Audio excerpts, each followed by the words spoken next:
0998 Bilang bahagi ng pagdiriwang ng Police Service Anniversary, nagsagawa ng makbuluhang aktibidad ang Regional Police Community Affairs and Development Unit Cordillera sa pangunguna ni Police Lieutenant Colonel Denver A. Alidao, Officer in Charge ng unit, katuwang ang Tinungdan Compact, Itogon Municipal Police Station, at Pastor Jason Apidos, isang PNP life coach. Isinagawa ang programang Bisita Eskwela sa dalawang pampublikong paaralan sa Barangay Dalupirip, Itogon, Benguet, ang Fianza Elementary School at Laurencio Fianza National High School. Layunin ng aktibidad na ito na maghatid ng kaalaman at paalala hinggil sa mga isyong panlipunan at personal na kaligtasan ng mga kabataan sa pamamagitan ng dialogo at information drive. Sa Fianza Elementary School, mahigit 60 mag-aaral mula grade 1 hanggang grade 6 ang nakiisa sa pagtitipon. Tinalakay sa kanila ang mga paksa tulad ng anti-bullying, proper reporting for quick police response, police as community helpers, say no to substance abuse, good touch and bad touch, crime prevention as safety tips. Samantala, sa Laurencio Fianza National High School naman, mahigit 240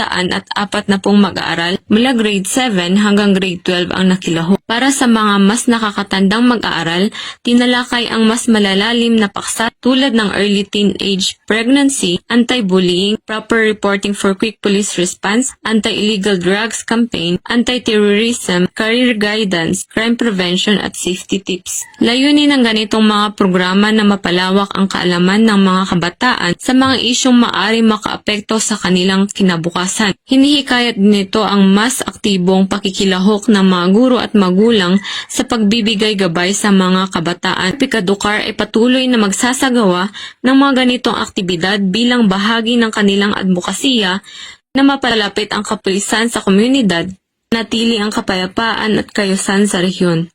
Narito naman ang panayam sa prinsipal ng paaralan sa kanyang pasasalamat. In values-driven school improvement. So this is very important to us.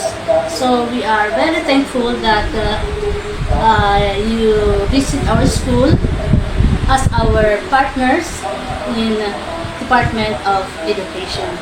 Thank you very much. Thank you very much.